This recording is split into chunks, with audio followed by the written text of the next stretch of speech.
Thank you. Oh, and this might have to come down. Yeah, thanks so much, TJ. That's great. Tēnā koutou katoa. Firstly, I'd like to acknowledge Lucy. I literally and figuratively would not be here without Lucy Tukua, so kia ora, Lucy. Also, thank you very much, Halifax and Chubuktuk, if I've got that right, for having us here, for bringing us all the way from New Zealand. And most importantly, I'd like to acknowledge that we're on traditional and unceded Mi'kmaq territory, and I'd like to sincerely thank them for welcoming us to this place. I'm very grateful to be on this land. I'm not starting with a pepeha, which is what Lucy spoke of in her speech. The thing that you would do welcoming yourself to a place in New Zealand is start by naming the thing you are from. Refer to your awa, your water, your maunga, your mountain. As a fourth generation New Zealander, it's very hard for me to do that. I'm several boats and hundreds and thousands of years away from knowing where I'm really from. So I speak to you as a Pākehā New Zealander, somebody who kind of belongs there, but sort of not really at the same time. So I come from Auckland. The North Island is where Auckland is, the South Island below that, and you'll see our West Island, Australia, just off to the side there. And this is, if I'm going to think about my water, it's the Waitemata Harbour. This is the view from Takapuna Beach out to Rangitoto, which is we have a lot of volcanoes in Auckland, a sort of a strange amount of volcanoes with a city with humans living in it. And right down the barrel between Rangitoto and the next island that you can see is Pakihi Island. So a couple of hundred years ago, or just under, my family arrived because of the clearances in Scotland and purchased land that traditionally belonged to Lucy's family. So again, very grateful to Lucy for giving me a home as well as a job.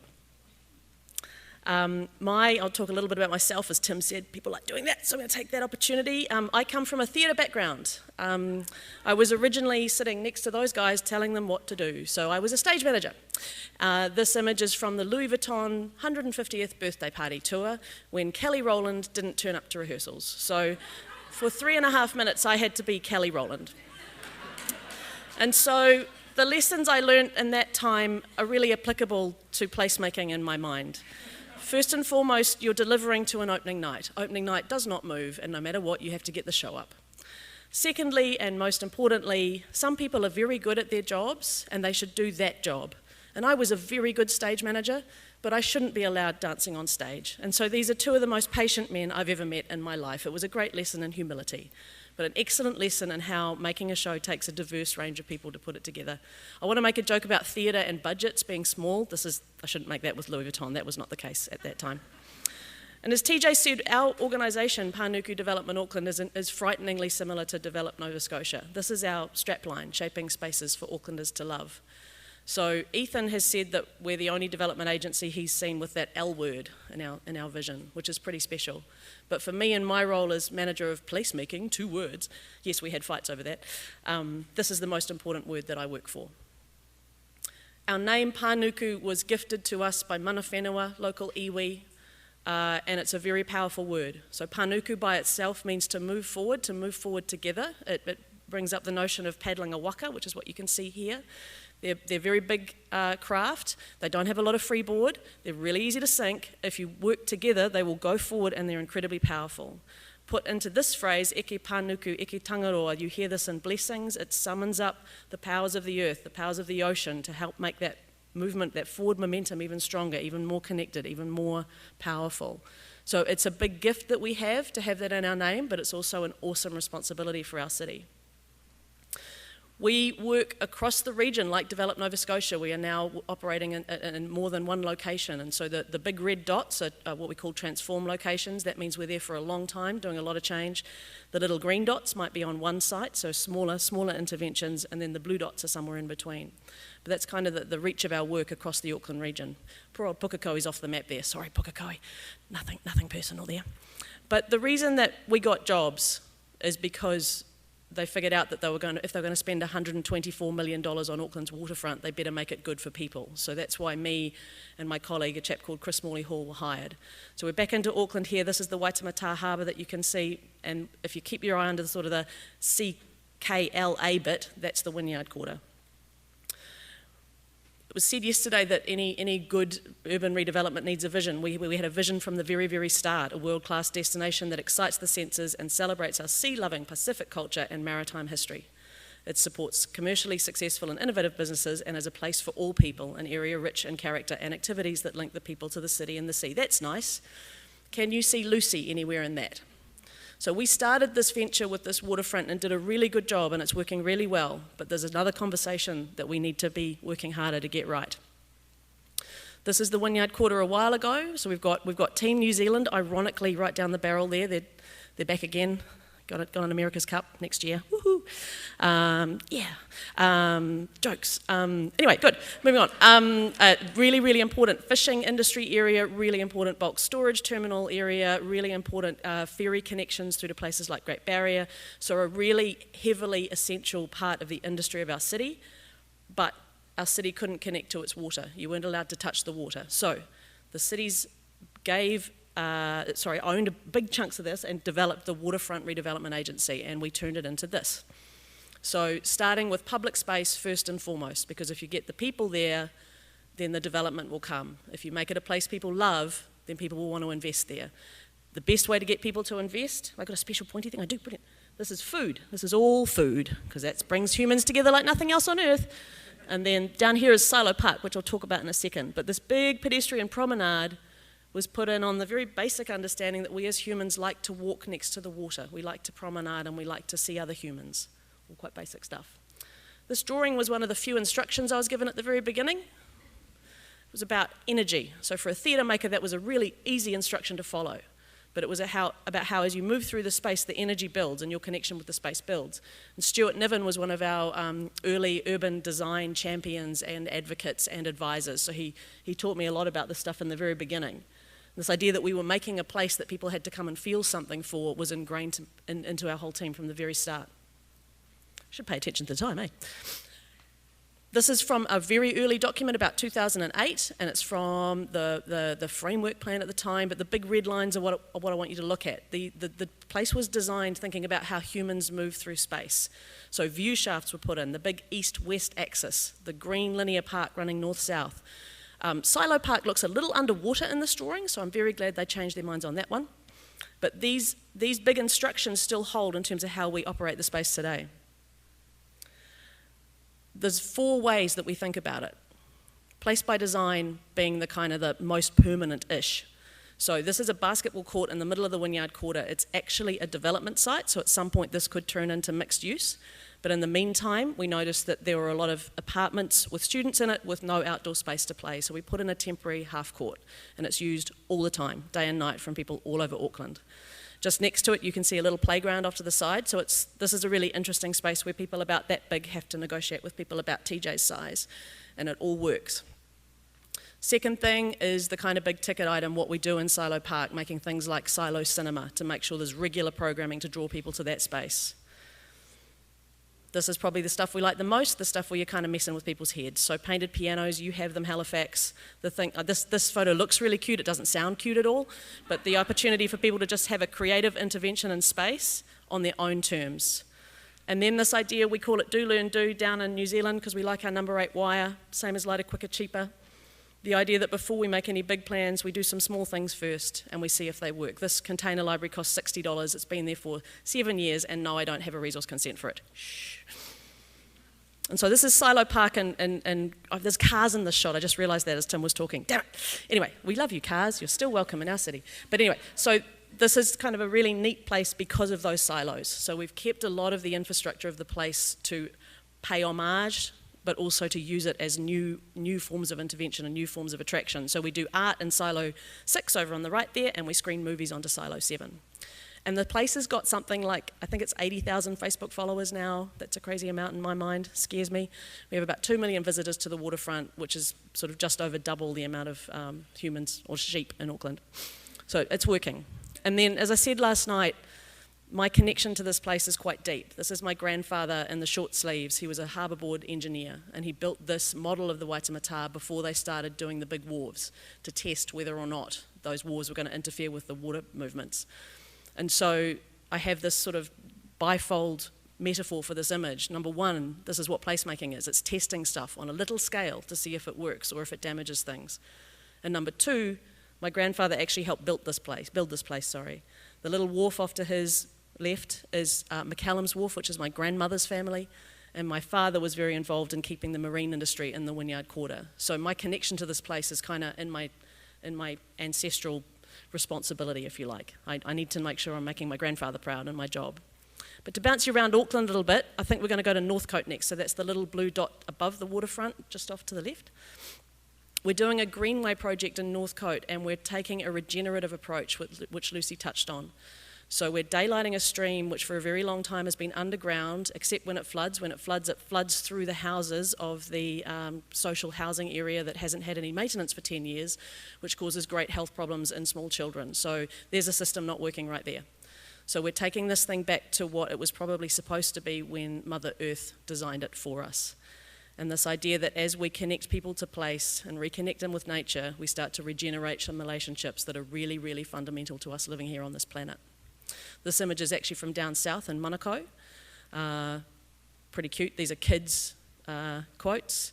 Anybody who says that anything's yuck, you probably need to help that place. So we're going to bounce down now. This is in Manukau, so red dot right down the bottom. Wow, I mean, amazing public space. Winner of 2 design awards, ladies and gentlemen. The thing in the middle is public art. Spot the public art, I'll give you a prize. Really interesting place, always with about that many people in it a few years ago, so that's brilliant.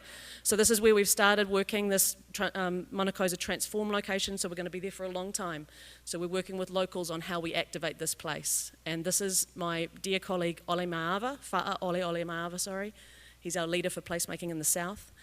So he's gone in and thinks on these levels. How do we find local knowledge? How do we build empathy? The trust that is lacking in our city is amazing. How many relationships are broken over years of bad things being done or things not being done. And then you've said storytelling today a lot, but it's just fundamental to how we're wired as humans, and how do those stories inform what this place is going to look like in the future.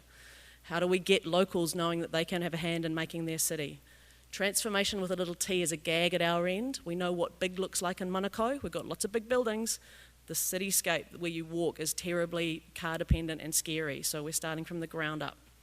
And then the do learn do idea. How do we get all the incredibly clever young people of this area involved in making a place that maybe previously they'd been shut out of?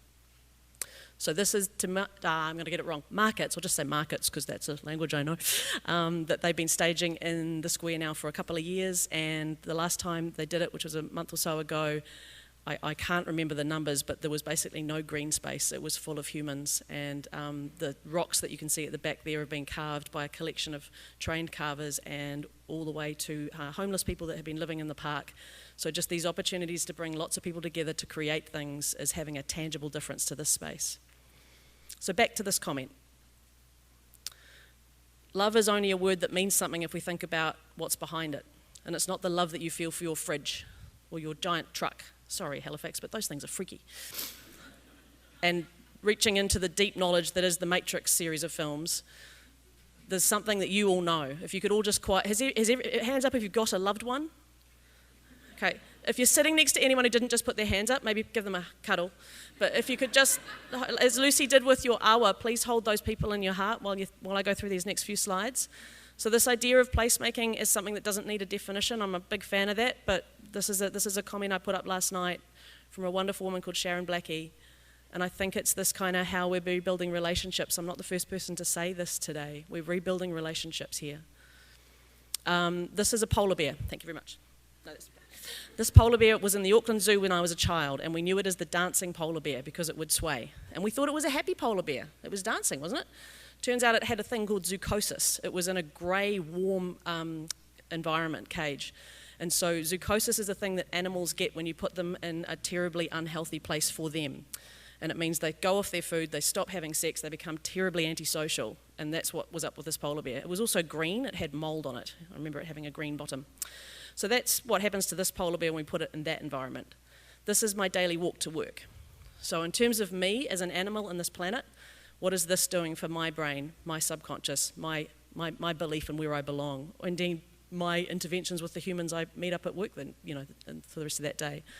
And we all know this stuff. I don't need to tell anyone this. We're running out of time now. We seriously are running out of time.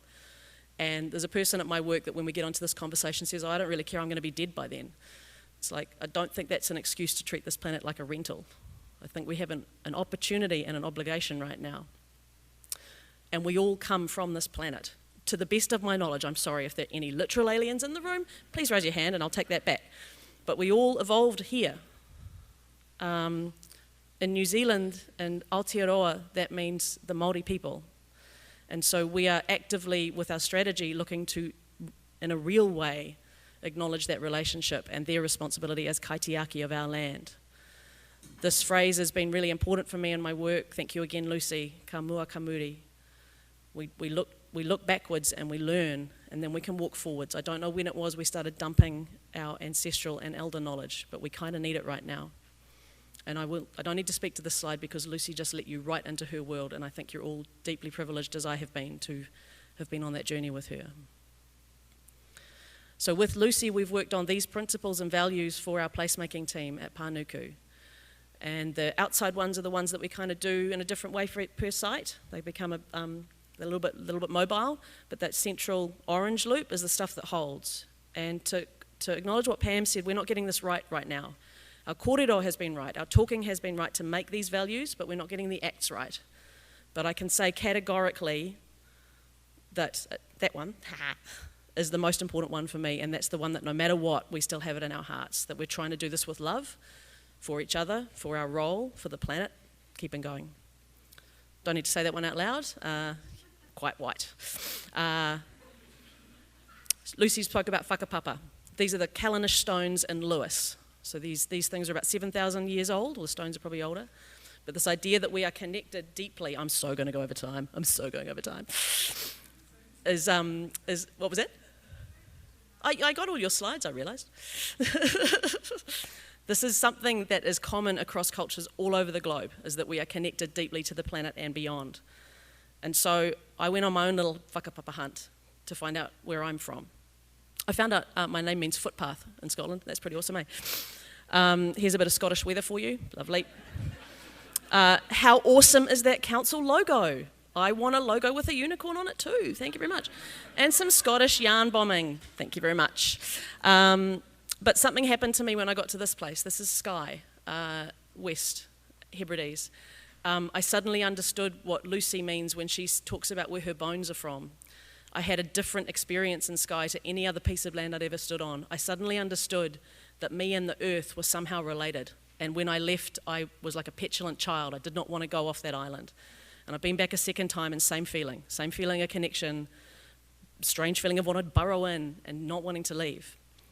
I'm misquoting Alistair McIntosh here. His book is talking about the community of Egg buying their island. It's a terrible island name. Scotland's full of egg, muck, rum, mull. There's a community that bought their island back off their laird. So this is where this quote comes from.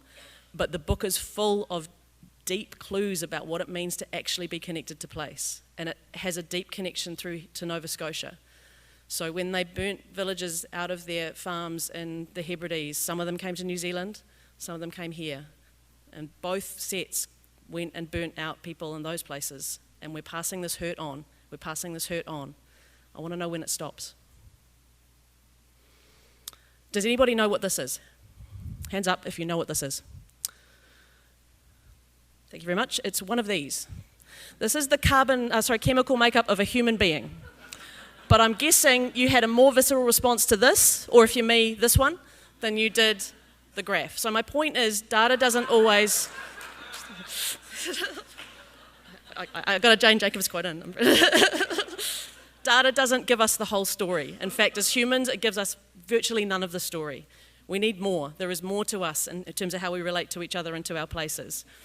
And what we do as placemakers carries deep messages to the people that we're working for, and some of them are conscious and some of them aren't. Sometimes we're doing things with the best intentions, but we are telling people that they don't belong. And so we need to be smart enough, thank you Tim for saying it, to think like sociologists and counsellors and understand how human beings are wired at a very deep level as much as we're thinking about the Instagrammable shot. We are all in this room 99.9% genetically similar. We're just under 99% genetically similar to bonobo chimps. which is what this is. We are 60% genetically similar to chickens, and we are over 50%, some say 60%, genetically similar to bananas. We have all evolved from the same planet. We've all evolved from the same stardust, if you go back far enough. So we're not that different, you and me. And like, I'm not being a hippie, we're literally from the planet. That's literally how we evolved. And we have become the dominant species. We have beaten out all the other Homo genus by being adaptable and also by being social, by being able to put these big brains together and solve things as a community. And we've got a big problem, so we need to put our brains together and solve it as a community. This is a shot of the Auckland Theatre Company production of Hair the Musical in 19-something or other, not '02. And I want to use it as another metaphor, theatre-wise, is that this is a whole group of people, right? There's armourers, there's the person who sold the tickets, there's the chap who designed the set, there's the director, the choreographer, you can pick the stage manager if you've got good eyes. There's a whole bunch of actors who are prepared to take their clothes off at the end of the first act. But the point of this slide is that it took a whole group of really different skilled people to make a show, and you don't question the other people in that company. You don't try and get the acting department fired because you need them. You certainly don't get the rigging department fired because the house curtain won't go up. So you've got to all work together for the good of the show, something I got taught really early on. We all serve the script. The script we are serving here is place. And I've got a lot of quotes here because I want you to think I'm sounding intelligent. The place that we are serving is Papatūānuku, Mother Earth, the thing we've all come from. Carl Jung said, "Rootlessness begets meaninglessness, and the lack of meaning in life is a soul sickness whose full import our age has not yet begun to comprehend." I'd suggest we are starting to comprehend it now. As much as we need in the art that is city building, to talk about moving people physically, we need to talk about moving people emotionally. We need to remember and remember our connection to our home planet. Each of us needs to build feelings of relationship with the place we are living in right now. And from Sharon Blackie again, it's the only sane way to live, to be fully present in the place where your feet actually are planted. It is also the only way to live that is deeply respectful of the earth. From Sean Kane, who's a Canadian, and his book, The Wisdom of the Myth Tellers, the Aboriginal teacher Bobby McLeod said, while walking through downtown Sydney, "With your mentality," this is to a white architect, "these tall buildings are the result of the dreams and plans of architects, engineers, and builders. But the Aboriginal also sees that the stones and bricks themselves have an inner potential, a dreaming to become a structure. We are all Indigenous to this planet, but a lot of us have forgotten what that means and how to be it. We don't need to think outside the box right now, we need to throw the box away. Ka mua ka muri. As we step further into this uncertain future, we need each other. We need new systems built on healthy, Indigenous-led, reciprocal relationships. We need aroha, love, faith and peace, tātou tātou e, for all. Tēnā koutou, tēnā koutou, tēnā koutou katoa."